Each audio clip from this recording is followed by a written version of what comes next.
O ambiente, quando falar nós construímos um ambiente, você acha que é arrumar as cadeiras? Arrumar um lugar para nossas crianças? Você acha que isso é o ambiente? Não. Preparar um ambiente é a nossa vida.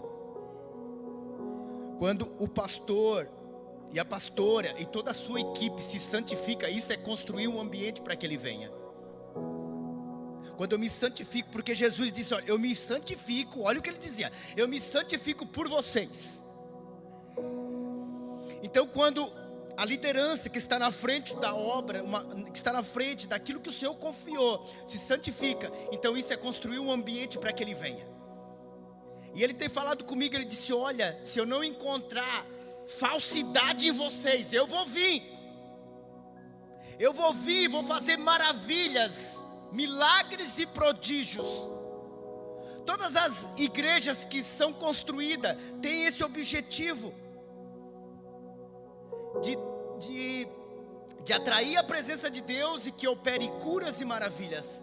Mas tudo isso vai depender como está o nosso coração, como está, se Deus está aprovando aquilo que nós estamos fazendo neste lugar.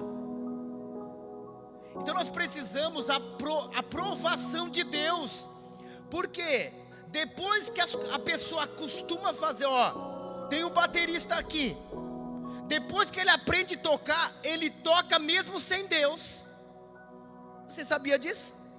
Ele toca mesmo sem Deus. Depois que eu sei pregar e ler aqui certinho, eu prego mesmo sem Deus. Mas preste atenção, se eu pregar sem Deus, a sua vida não é transformada.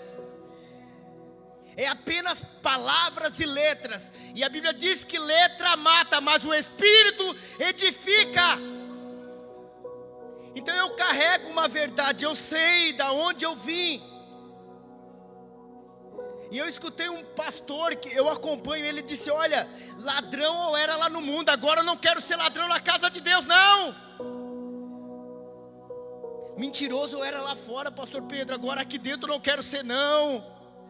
Porque eu sei como estava o meu casamento, Júnior. Eu sempre falo esse testemunho, 5 anos de casamento, um filho de 2 anos, mesmo se gostando, se amando, nós assim, não podemos mais ficar juntos. Era muita briga, muita confusão, muito ciúme, filho doente. E eles ainda, Israel, vamos para a igreja? Eu disse, não vou não. Resistindo. Então eu digo para você, para de resistir o chamado dele. Foi a melhor decisão que eu fiz há mais de 20 anos. O tudo por tudo. Tudo por tudo. Se não for assim, você não vai alcançar aquilo que ele tem para você. Aí eu anotei algumas coisas aqui, que eu vou lendo e vou meditando, e Deus vai trazendo algumas coisas. E hoje é casa que cura, amém? Então deixa Deus nos curar. Como disse a minha esposa, é o pai que cura, não é o lugar, é o pai. Quando o pai está em casa, o filho sabe que o pai está em casa. O filho sabe. A maioria das coisas que acontecem em nossas vidas, somos nós que criamos ou causamos. Gente, pega o hábito de anotar. Traz caneta, traz papel. Porque eu anoto tudo mesmo, até o que eu falo eu anoto. Então, a maioria das coisas que acontecem em nossas vidas, somos nós que criamos ou causamos, tanto coisas boas, seu Mar, como as coisas ruins. Tanto as coisas boas, anote aí, como as ruins. Somos nós que causamos. Somos nós, através das nossas atitudes, através das nossas decisões. Quantas decisões, Realdo, eu tomei errada? Quantas decisões que eu tomei e isso trouxe uma consequência sobre o meu casamento? Por isso que a Bíblia diz assim, Júnior, reflita bem na hora de tomar uma decisão. Não nós não paramos, nós não se importamos se Deus está aprovando ou não. Nós apenas fizemos. Apenas fizemos, não é assim? Está na hora de mudar. Está na hora de tomar decisões certas. Está na hora de tomar decisões certas. Porque é nós que criamos, é nós que causamos. Nós precisamos entender que o sobrenatural irá acontecer, porque acreditamos que irá acontecer. O sobrenatural só vai acontecer quando eu creio que irá acontecer. Se o sobrenatural não está acontecendo, Éder, é porque Suéder, meu Deus, tem Suéder, tem Éder, meu Deus, pastor, me dá sabedoria, meu Deus, me dá sabedoria. Nós precisamos entender que se eu não estou vendo o sobrenatural de Deus, é porque eu não estou acreditando nisso. Aí eu ando de qualquer maneira e eu ando tudo errado, eu digo, Senhor, pode vir.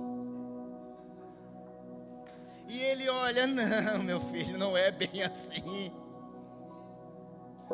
Não é de qualquer maneira. Eu lembro quando eu queria receber o Espírito Santo, gente. Não é jogando videogame, não é ali no Netflix, não. É buscando Ele no secreto. É sede dEle. E a Bíblia diz que o Espírito Santo, Ele é o nosso selo para a eternidade. Às vezes você diz, pastor, eu quero um conselho. E a Bíblia diz que Ele, Claudomir, é o nosso conselheiro. Wagner, a Bíblia diz que Ele é o nosso orientador, incentivador, motivador. Então quer dizer o que, pastor? Que eu não preciso vir na igreja para ser motivado? Em partes não. Mas você pode vir na igreja para queimar junto comigo, para glorificar Ele, mas todos os dias no secreto. Em 1h30 você quer mudar toda a tua história. Em 1h30, não, pastor, eu fui no culto quarta, não aconteceu nada. Entra no secreto na segunda, na terça e na quarta de manhã e vem à noite para o culto. Entra na quinta, na sexta e vem no sábado para adorar. E você vai começar a ver o sobrenatural dele. Porque não é de qualquer jeito, não é. A Bíblia diz o quê? Que o diabo, aliás, o ladrão vem para matar, roubar e destruir. Mas o Senhor sabe o que Ele diz? Eis que estou à porta e bato. Ele não vai invadir aquilo que ele não é permitido invadir. O diabo é diferente. Se o diabo encontrar uma brecha, ele vem com tudo. Mas o Senhor não. Se você não pedir, Senhor, eu quero o Senhor. Eu quero que o Senhor me toque, eu quero que o Senhor me mude. Então nós precisamos acreditar no sobrenatural para se envolver no sobrenatural. Abre comigo em Atos 5. Versículo 12.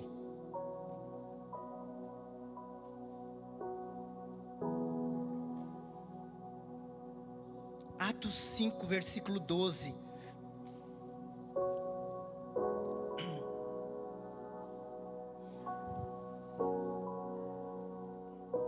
Está no telão? Atos 5, versículo 12. Olha o que diz. Muitos sinais, na sua também fala aí? Conseguiram encontrar? Atos 5, versículo 12. Muitos sinais e maravilhas eram realizados entre o povo pelas mãos dos apóstolos.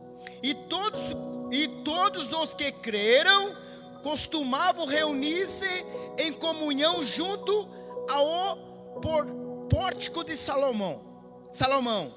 Todavia ninguém de fora tinha coragem de juntar-se a ele, ainda que o povo os tivesse em grande estima. Versículo 14. Em número cada vez maior, homens e mulheres criam no Senhor e eram acrescentada à comunidade.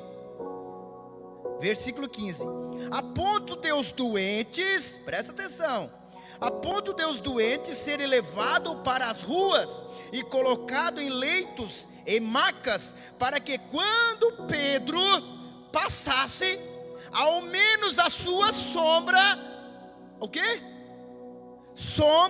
Ao menos a sua sombra se projetasse sobre alguns deles.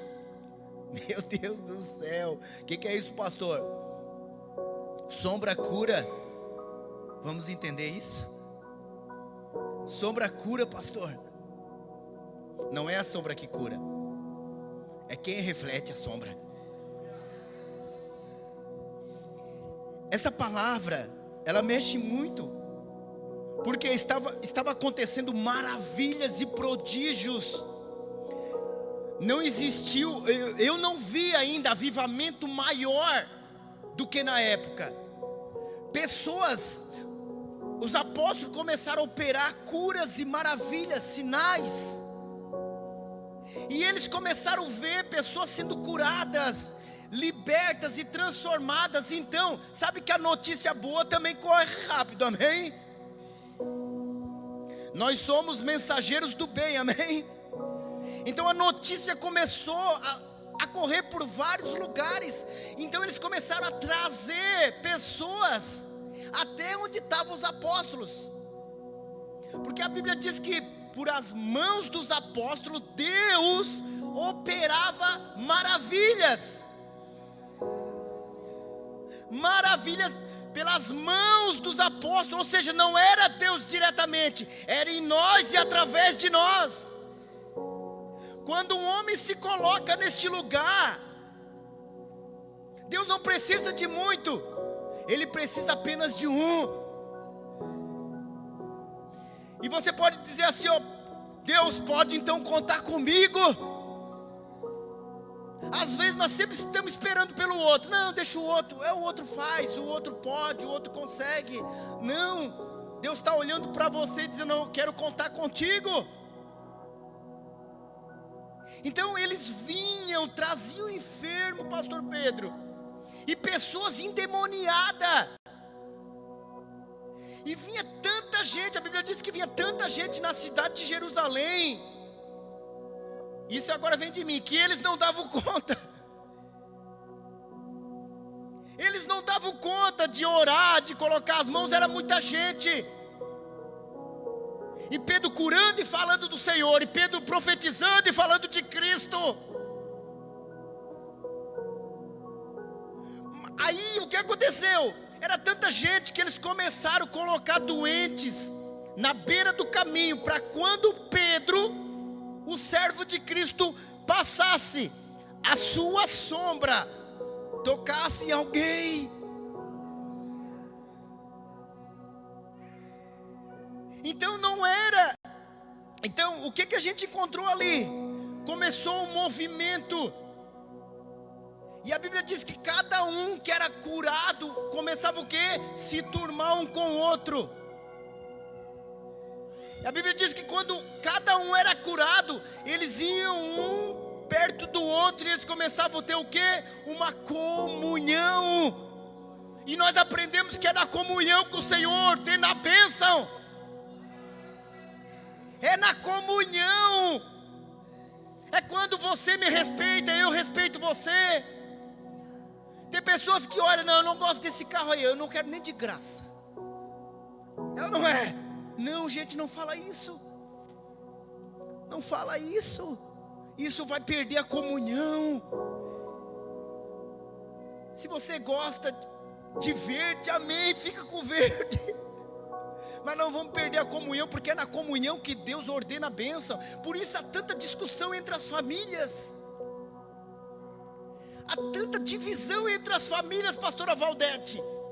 É pai contra filha, filho contra pai, é nora contra a sogra, e sogra contra a nora. A minha sogra quer ir para o céu comigo, ô Bruno. Um dia eu saí de uma igreja, gente, ela só foi comigo, só ela, que ela foi comigo, só ela. Claro, a minha esposa foi junto, ela disse, eu vou contigo. Eu disse, meu Deus do céu. Mas através da minha sogra, hoje eu tenho uma joia que é a minha esposa. Entenda isso, homem e mulher. Culto de casais, sexta-feira, dia 16. Entenda isso, que a minha sogra é a mãe da minha esposa. E a sogra dela é a minha mãe. Mas o mundo já inverteu tantas coisas. Se eu odeio a minha sogra, se eu amaldiçoo a minha sogra, eu estou amaldiçoando a minha linhagem, a minha descendência. Então eles traziam para o caminho, e a sombra de Pedro curava eles. A sombra de um homem. Pastor Pedro, se a sombra dele curava, já imaginou ele colocar a mão então? Mas por que isso acontecia? Porque Pedro estava ligado com Deus. E eles tinham comunhão um com o outro. A Bíblia diz o quê? Olha só, gente.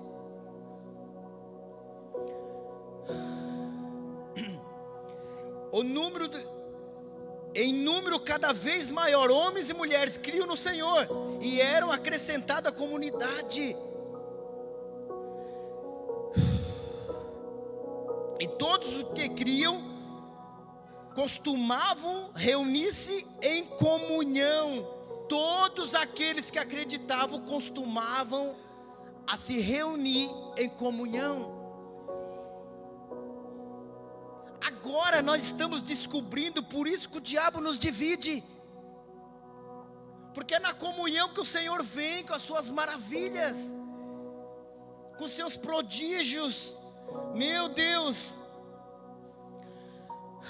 é na comunhão. Todos que se encontravam enfermos, eles levavam até os apóstolos. E sabe por que eles levavam até os apóstolos? Porque eles acreditavam. Eles levavam porque acreditavam. Senão eles não iam levar, sim ou não? Por isso que eu disse, nós criamos, somos nós que criamos o ambiente para que ele venha. Eles só levavam porque eles acreditavam. E se nós estamos aqui, nós não podemos vir para o culto, cultuar a Deus. Nós não podemos vir aqui para visitar a Deus. Não.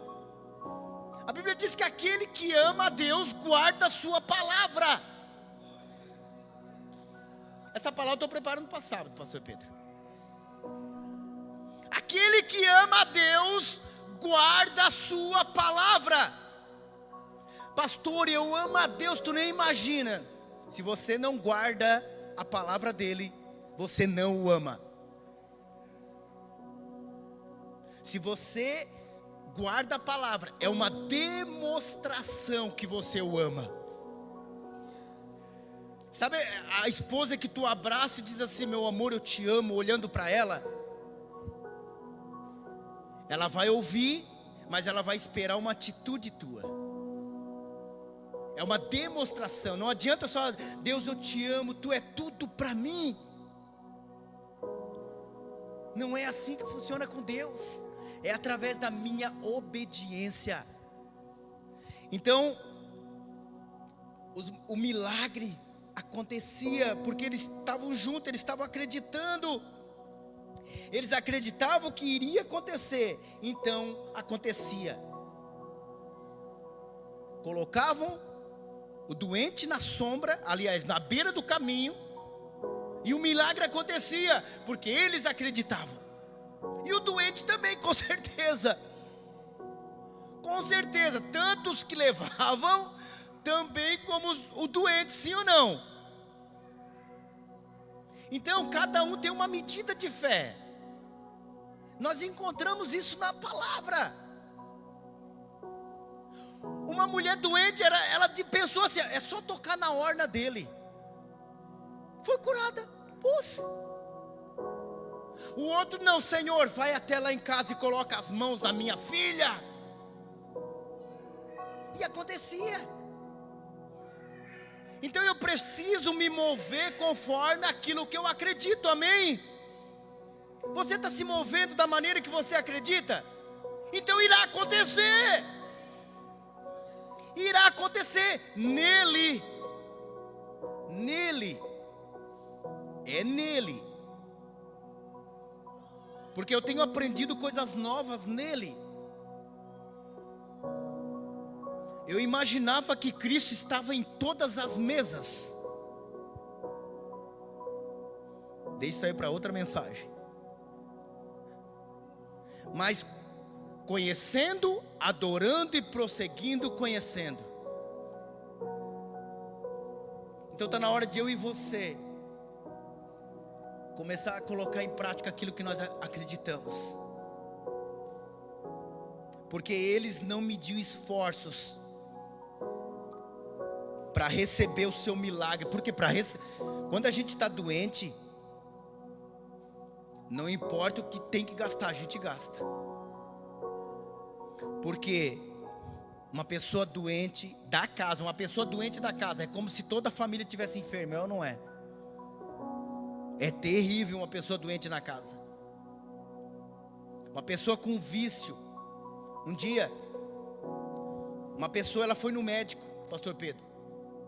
Ela estava passando mal, ela foi no médico, daí o médico receitou: olha, tu precisa parar de fumar. Aí ela assim: eu não fumo. Como assim tu não fuma? Não. Quem é que fuma da casa? Os meus pais. Então, depende do que você está se alimentando, aonde você está, você vai recebendo. Cria um novo ambiente. Nada muda se eu não mudar alguma coisa. Para encerrar, só mais um versículo. Para encerrar. Pode ir, Carol, Bia, faz favor. Está lá em João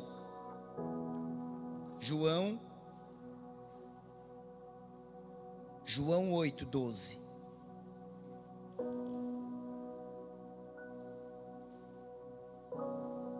João 8, versículo 12. Mateus, Marcos, Lucas e João. Diz assim: falando novamente ao povo, disse-lhe Jesus: eu sou a luz do mundo. Aquele que segue não andará em trevas, mas terá a luz da vida.